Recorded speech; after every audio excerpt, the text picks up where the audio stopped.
अस्सलाम वालेकुम दोस्तों, मेरा नाम फ़रहान है। कैसे हैं आप? उम्मीद करता हूँ आप सब ठीक ठाक होंगे। क्लिक पर स्काई की इस न्यू वीडियो में वेलकम करता हूँ जिसका नाम है richest person in the world. दुनिया के अमीर तरीन शख्स की कामयाबी का राज दोस्तों आज मैं आपको बताने वाला हूँ। अमेज़न के बानी चीफ बेजोस जदीद दुनिया के पहले शख्स हैं जिनकी मजमूई एहसासों की मालियत ने रवां साल जुलाई में 150 अरब डॉलर को छुआ है।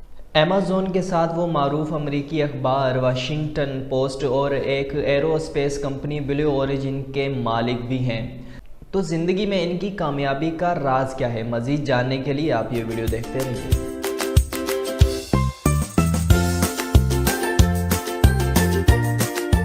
दोस्तों जेफ बेजोस ने ये बात ख़ुद मुख्तलिफ इंटरव्यूज़ के दौरान बताई और अहम बात यह है कि इन आदतों को अपनाना कोई मुश्किल नहीं बल्कि कोई भी इन्हें अपना कर ज़िंदगी में कामयाब हो सकता है। दोस्तों एक वक्त में एक चीज़ पर तवज्जो, दर हकीकत ये अमेज़न के बानी की कामयाबी का सबसे बड़ा राज है क्योंकि वो एक वक्त पर सिर्फ एक ही चीज़ पर तवज्जो देते थे और बचपन से ही इनमें ये सलाहियत मौजूद है। दोस्तों वो खुद कहते हैं कि मेरी कामयाबी का राज मल्टीटास्किंग से गुरेज करना है और उस वक्त तक काम पर तवज्जो देना है जब तक वो मुकम्मल ना हो जाए। दोस्तों उनका कहना था कि मुझे बेक वक्त कई काम करना पसंद नहीं, अगर मैं ईमेल पढ़ता हूँ तो मैं कुछ और नहीं करूँगा, इसी तरह घर में खाना खाता हूँ तो अपनी पूरी तवज्जो और तवानाई के साथ इस पर तवज्जो दूंगा, किसी और चीज़ पर नहीं। दर हकीकत दोस्तों जदीद साइंस का भी यही मानना है कि मल्टीटास्किंग इंसानी सलाहियतों के लिए बहुत नुकसानदा है और सिर्फ वो 2% अफराद ही ऐसा कर सकते हैं, वरना अक्सर अफराद बेक वक्त कई काम करने की कोशिश में किसी एक को भी पूरा नहीं कर पाते। आसानी पर मुश्तमिल का इंतखाब करना दोस्तों जेफ बेजोस के मुताबिक हर एक के पास ज़िंदगी में दो रास्ते होते हैं, एक आसानी और सुकून जबकि दूसरा मुश्किल और एडवेंचर, और इन्होंने अपनी आसानी के बजाय मुश्किल का इंतखाब किया।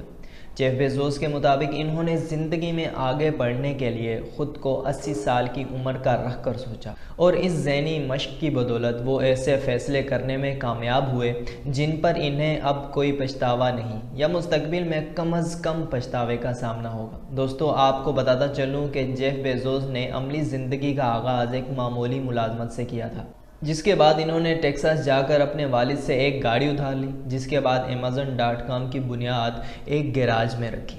अमेज़न के आगाज़ के पहले ही महीने में इस कंपनी ने अमेरिका की तमाम 50 रियासतों और 45 मुख्तलिफ ममालिक में लोगों को किताबें फ़रोख्त की, जिसके बाद 15 मई 1997 को इसके शेयर आवाम के लिए पेश किए गए। दोस्तों आगाज़ में तज्ज़ियाकारों ने इसे Amazon.bum का नाम दिया था क्योंकि इनके ख़याल में ये बहुत ही जल्द ख़त्म हो जाएगी, मगर ऐसा ना हो सका। आज ये दुनिया भर में किताबों से लेकर लगभग हर चीज़ को ऑनलाइन फ़रोख्त कर ही रहे हैं और अपने क़याम के 20 साल बाद इनके एहसासों की मालियत 457 अरब तक पहुंच चुकी है और अब इसने दुनिया की दूसरी $1 ट्रिलियन कंपनी का एजाज़ भी अपने नाम किया है। तो दोस्तों ये थी मेरी आज की वीडियो। उम्मीद करता हूँ कि ये आपको पसंद आई होगी। अगर थोड़ी सी भी आपको ये पसंद आई है तो दोस्तों जाने से पहले मेरी वीडियो को नीचे लाइक करने के बाद नीचे कमेंट्स बॉक्स में अपनी कीमती राय का इजहार ज़रूर करते जाएं और अगर आपने अभी तक मेरे चैनल को सब्सक्राइब नहीं किया है तो जल्दी से सब्सक्राइब कर लें ताकि आपको मिल सके मेरी हर नई आने वाली वीडियो सबसे पहले। दुआओं में याद रखिएगा। अब तक के लिए इतना ही, मिलते हैं जल्द ही एक और न्यू वीडियो के साथ। अल्लाह हाफिज़। पाकिस्तान जिंदाबाद।